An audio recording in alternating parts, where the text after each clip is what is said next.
You dog!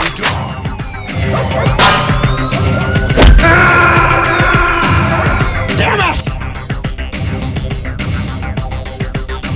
Welcome to the motherfucking We're covering today's top boxing news. Okay, we'll start with this. Japanese boxing superstar and Ring Magazine WBO Super Flyweight champion Mizuki Hiruta is setting her sights on a major title unification fight following her dominant UD win over a very game Mai Solomon in Egypt. Hiruta stated, "I want a unification fight, and I want to be a superstar." As a result of Mizuki's dominance in the super flyweight division and Gabby Fundora's dominance in the flyweight division, a fight between those two is becoming more and more of a conversation, especially since Gabby has already collected all the alphabet titles at flyweight, and there's nobody left there to fight. So at some point, she's got to move up. When she does, Mizuki Hiruta, along with a host of other champions, will be waiting for her in what would be one of the biggest fights, if not the biggest fights, these lighter divisions have ever seen in previous years, even with the big women's boxing boom of 2016. Superfly, fly, light fly, these were divisions that were largely ignored because the major promotional outfits didn't really have prized stallions in them, except now they do, so you're seeing more of a push, and more endearing characters like Mizuki Hiruta are emerging as a result. MVP definitely has a stake in the women's super flyweight division, where Mizuki campaigns, and Golden Boy has a stake in the flyweight division, in the form of Gabby Fundora. Mizuki's with MVP? No, she isn't, but WBA champion Jasmine Artiga is, along with Liana Cruz, former champion Shannon Courtenay, who has since moved down from 118 down to 115. MVP has a lot going on in between Fly and Superfly. What's that got to do with Mizuki? Well, that's where Mizuki Hiruta campaigns, and Mizuki Hiruta is fast becoming one of the most recognizable fighters anywhere at or around those weights. Her promotional situation is quite nebulous at this time. She'd been boxing on the undercards of 360 Promotions shows, Tom Loeffler's shows. On the West Coast? But with Tom Loeffler pairing up with Dana White and working under Zuffa Boxing, I don't see Tom doing those 360 Promotions shows anymore, and it looks like he's funneled his stable of fighters over to Zuffa. So where does that leave Mizuki? And the other female fighters that Tom Loeffler had signed, we know that Iana Verduzco, who he had previously signed, has now migrated over to MVP. She's set to be making her MVP debut in the not-so-distant future. What about Mizuki? Will she be the next fighter to migrate over there? She'd be a good fit if she did, and they'd be a good fit for her. I was actually surprised that Turki El Sheikh, when putting this past weekend's fight together, he decided to use a female fighter. Put on a women's fight on one of his cards because he doesn't normally do that. We all know that in that region of the world, there are certain cultural differences that are not as accommodating for the women boxers as what you see in the West. Could he end up using Mizuki Hiruta again on one of his shows on the premise that she once again turned in a standout performance, a stellar performance? He's doing that card for Canelo Alvarez in September, Mexico versus the world. So what if on that undercard, he has Mizuki Hiruta fight Mexican champion Irma Garcia? Shit! It'd be in keeping with the theme of Mexico versus the world because Irma Garcia is a Mexican national and IBF champion. A fight between her and Mizuki would be a unification match. Shit! Mizuki's coming off the dominant win over Mai Solomon. Before that, Irma Garcia's coming off the knockout win over then unbeaten Emma Doolin. They're both available. They're both on a similar schedule to where they could both make it to a September showdown on the undercard of Canelo versus Mobili. Who wins? At the risk of underestimating Irma Garcia due to her age for a second time, the fighter that she just fought, Emma Doolin, was nowhere near as experienced or world-traveled as Mizuki Hiruta, who only has about 10 or 11 fights, but most of them are against quality fighters. Got a very strong corner in Manny Robles with a lot of world-level experience. On the face of it, I would favor Mizuki Hiruta to beat Irma Garcia in a unification match, provided that Turki El Sheikh wants to make one for September. I like Mizuki on points. You think that he took the challenge lightly, that he didn't give the Rico challenge the respect that it deserved in the training? Absolutely not. I know Team Rico and I know people. Team Usyk, you mean, right? Team Usyk, yeah, sorry. And I know him very well. I've got a high degree of respect for him. And I can assure you, Alexander Usyk trained for this the same as he's trained for all of his other fights. He's had the same amount of time. He's had good sparring. And he knew what was ahead of him. You know, don't forget, he thought he was coming in with a guy around 120 plus kilos. You know, that's a lot of weight. And he knows how good Rico is. You know, don't forget, he was asked a question, is Dubois an harder fight than Rico? What's your opinion? He said, no, Rico's going to be more difficult. So he's a magician in his thought process. He analyzes everything. And Usyk is not a man to be caught cold. He's not a man to be caught unawares. You know, I was only speaking to Russ Amber in the fight week. He was a very good friend of mine. And he said, Peter, Usyk's unbelievable. He said, if he was literally fighting a bin man or somebody, a postman or whatever, he would train like a Trojan for that fight because he's always wary of the unexpected. Peter Fiore brings up a lot of valid points. It's hard to argue against what he's saying, that Alexander Usyk characteristically is not the kind of fighter that you can catch off guard, but at the same time, he was a lot fleshier in the fight than he usually is, and it's not far-fetched to say that against a novice boxer with only one professional boxing match, he might have taken his foot off the gas. He might have been a bit asleep at the wheel. Peter won't admit that because he doesn't want people believing that the only reason his guy looked good is because Usyk looked bad. Peter's a very wise man. He doesn't talk down Alexander Usyk, he's talking him up, so that Rico can receive that much more praise for seemingly exposing him, seemingly making him look bad. Though at 39 years old, I love the guy. I've been watching Usyk for years and singing his praises. But he is only human, and at 39 years old, it's just as likely that Father Time is finally starting to catch up. Just as likely as maybe he was asleep at the wheel for this one. people are choosing to give him a hard time. A lot of people with a lot of ulterior motives. I saw that blithering idiot on X, Curtis Schoon, That bigot. saying anybody running around promoting Eurobums as all-time greats don't know shit about boxing, as opposed to Curtis, who was high on pieces of shit, lame ducks like Deontay Wilder, Gervonta Davis. The reality of things has not yet caught up to people like Curtis Schoon, who still seems to think America has cornered the market on elite-level boxers, when if you look across most divisions in the sport, America doesn't dominate most of them. Look at middleweight.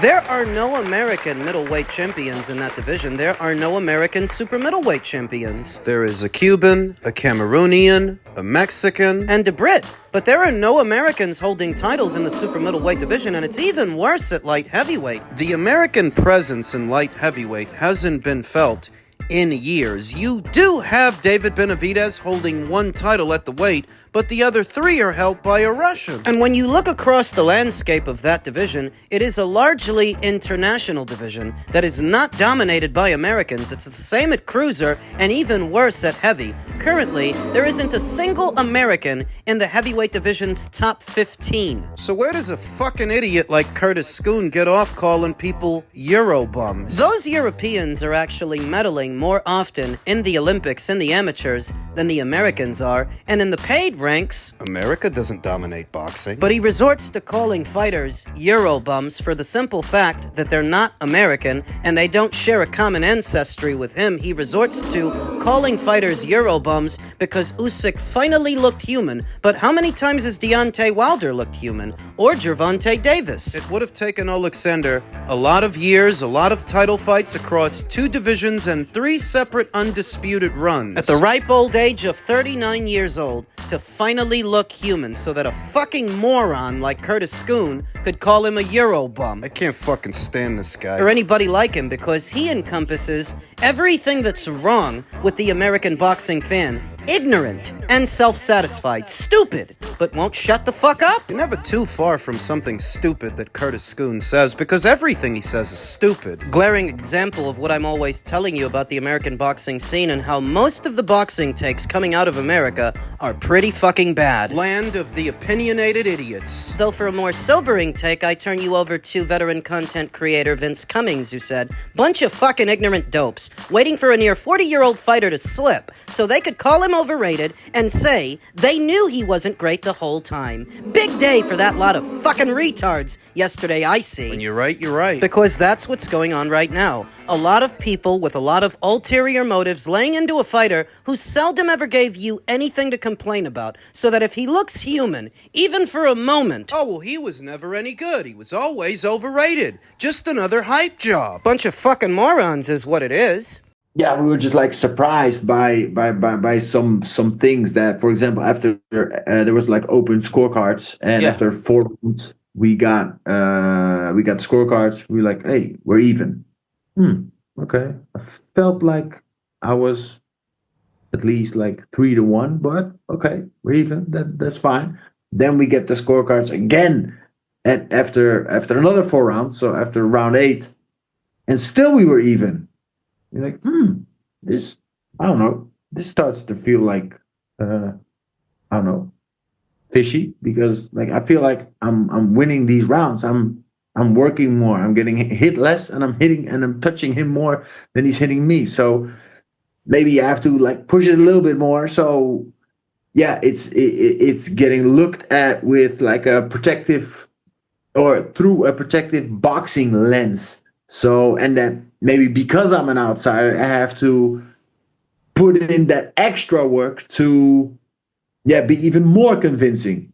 But like we saw in the commentating stats, I was like at round 10, it was like 8-2 instead of like going up equal. It's not that Rico Verhoeven doesn't deserve credit for the display that he put on. He almost shocked the world and did a lot better than anybody expected him to. It's that I think Usyk deserves a lot better than what he's getting. That his boxing career deserves a lot more reverence than these knee-jerk reactions from ignorant Americans. I believe that Usyk deserves a lot more grace than what he's being given, and I do believe that Rico deserves credit, though. For his moral victory, the world is becoming his oyster, as Jake Paul is ready to stage Verhoeven versus Ngannou in boxing or mixed martial arts, now that MVP is promoting both. The kickboxing king Verhoeven pushed the Ring magazine, IBF, WBA, and WBC heavyweight champion Usyk to the brink of elimination in a crossover bout before suffering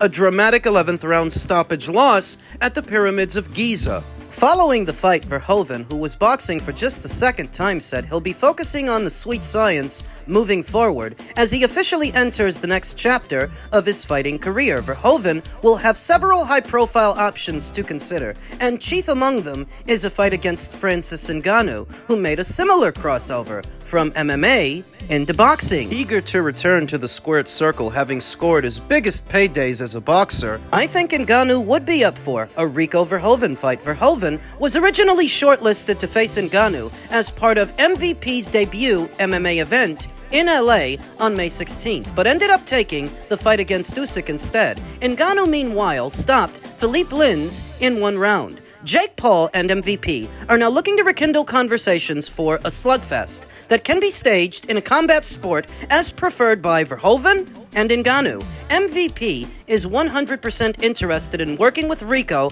on his next outing, in boxing or MMA. Nikisa Badarian, CEO and co-founder of MVP, told The Ring. Ngannou chimed in to offer his take on Verhoeven's performance following the fight, and even posted a picture of them previously sparring together. Outsiders will never win.